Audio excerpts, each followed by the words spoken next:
મારા માટે શું કહે છે એને લઈને જેટલો ખર્ચો થાય છે એટલો ખર્ચો આવતો નથી. સવારમાં છાપું નહીં આવે તો પાડોશી શું કહેશે, હાવ લોભિયો છે. હા, ત્યાંથી શરૂ થાય.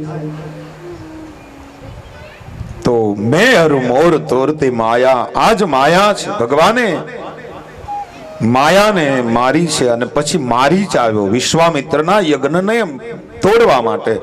એ મારી જ છે અને એક ફણા વગરનું બાણ માર્યું અને દૂર ફેંકી દીધો.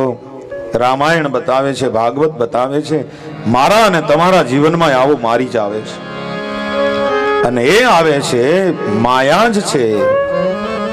એને આપણે દૂર ફેંકીએ ને, વળી ક્યારે હોનાનું મૃગલું બનીને આવે એ કાંઈ કહેવાય નહીં. વળી પાછી હોનાનું મૃગલું બનીને આવે અને આપણને લલચાવી જાય ને આપણી શક્તિનું હરણ અભિમાન રૂપી રાવણ કરીને વયો જાય છે. પછી ભગવાન તમે જો વિશ્વામિત્રની સાથે ગયા.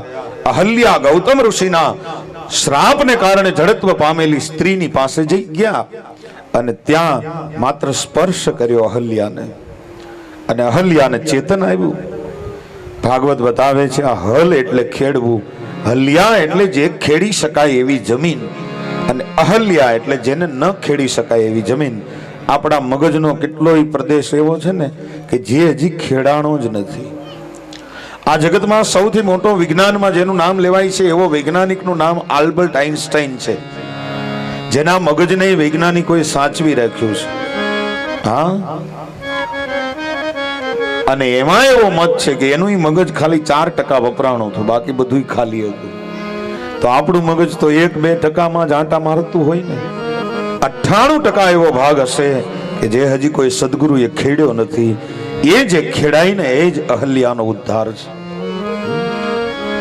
અને ભગવાનનો સ્પર્શ કેવો છે, જેને અડે ને એ જડ હોય તો ચેતન બની જાય અને ચેતન હોય તો જડ બની જાય. બોલા કેવટ ને ખબર છે, કેવટ કહે છે રજતમારી કામણગારી મારી નાવનારી બની જાય રજતમારી કામણગારી મારી નાવનારી બની જાય તો અમારા ગરીબ જનની તો અમારા રંક જનની એ જ આજીવિકા ટળી જાય. ભગવાને ધોવા દ્યો રઘુરાયજી, ધોવા દ્યો રઘુરાય, ધોવા દ્યો રઘુરાય. પ્રભુ મને શાક પડ્યો મન માય, ભગવાને ધોવા દ્યો રઘુરાયજી. એને ખબર છે જડ હોય ચેતન બની જાય. અહલ્યાનો ઉદ્ધાર આપણા જીવનમાં કરવો હોય તો કોઈ મહાપુરુષનો સંગ કરવો, એ કે એમ કરવું અને તો જ આપણા આત્મનો વિકાસ થાય છે, એવું ભાગવત બતાવે છે. પછી ભગવાન વિશ્વામિત્રજીની સાથે ધીરે ધીરે જનકપુર તરફ ગયા. એની કથા રામાયણે આપી છે. વિશ્વામિત્રજી લઈ ગયા છે અને એ જ વિશ્વામિત્ર મહારાજ મિથિલા નરેશે જે પોતાની દીકરીનો સ્વયંવર કર્યો છે એના માટે વિશ્વામિત્રને આમંત્રણ છે. વિશ્વામિત્ર રામ અને લક્ષ્મણને લઈ અને જનકપુરી તરફ જાય છે.